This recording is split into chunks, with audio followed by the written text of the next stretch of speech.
देखिए, कल ये 6 जून 2025 को ग्राम खानपुर थाना सिंगरामऊ क्षेत्र में दिलीप गौतम नामक व्यक्ति की संदिग्ध परिस्थितियों में मृत्यु की सूचना प्राप्त हुई थी।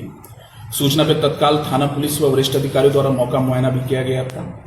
जो प्रथम दृष्टया सबको देखने से प्रतीत हो रहा था कि सर पर फायर आर्म इंजरी के निशान थे। जो उनके परिजन थे मृतक की, उसकी तहरीर पर हत्या की धारा में अभियोग भी पंजीकृत किया गया था। एक अभिषेक नामक व्यक्ति था जिससे पुराना विवाद था, उसी के विरुद्ध अभियोग पंजीकृत किया गया था 302 के धारा में। इस पूरी घटना के अनावरण के लिए पुलिस अधीक्षक महोदय के निर्देशन में 3 टीमों का गठन किया गया था और टीमों के संयुक्त प्रयास से आज दिनांक 7 जून 2025 को जो उस मृतक है उसका एक साथी था रंजीत निषाद, उसकी गिरफ्तारी की गई है। जब उससे पूछताछ की गई तो उसके द्वारा बताया गया कि जो अभियुक्त है उसकी प्रेमिका को लेकर कल घटना वाले दिन उससे मृतक से इसका विवाद हुआ था और विवाद के क्रम में ही उसने गोली मारकर इसकी हत्या की थी। अभियुक्त की निशानदेही पर उसके घर से ही घर के पास जो बालू का एक ढेर था उससे ये 32 बोर का पिस्टल बरामद हुआ है। कुछ जिंदा कारतूस और खोखा कारतूस भी बरामद हुए हैं। इसके आपराधिक इतिहास के बारे में भी जानकारी मिली है। 2021 में एक चोरी का अभियोग इसके विरुद्ध पंजीकृत था।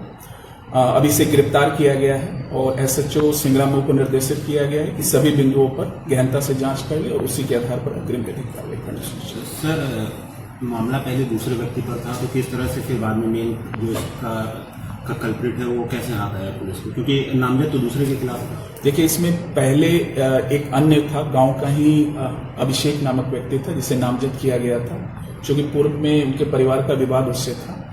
लेकिन बाद में हम लोगों ने सभी बिंदुओं पर जांच की, इलेक्ट्रॉनिक साक्ष्य और मैनुअल इसमें पूरी कार्रवाई हुई। इसी के आधार पे हमने इसमें ये निकाला कि जो ये अभियुक्त है, जो संदिग्ध था हमारा, उसके पूरी कार्रवाई और उसके पूर्व के इतिहास के बारे में जानकारी करने पर ज्ञात हुआ कि ये इसका दोस्त अच्छा रहा है और इसके अलावा एक मेडिकल स्टोर इसके घर के पास ही ये चलाता था और इसका पूर्व में इसके साथ मतलब इलेक्ट्रॉनिक साक्ष्य के आधार पे भी और अन्य माध्यम से भी जब हमें जानकारी हुई तब हमने इसे गिरफ्तार कर पूछताछ की और पूछताछ के क्रम के बाद ये पूरी घटना सामने आई। क्या पुलिस को गुमराह करने के लिए साथ भी था कल पूरे दिन परिजनों को जब अस्पताल लेके गए?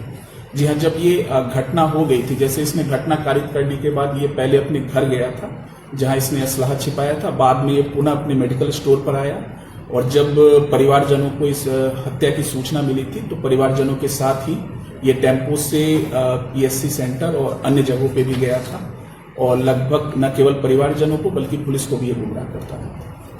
Thank you sir.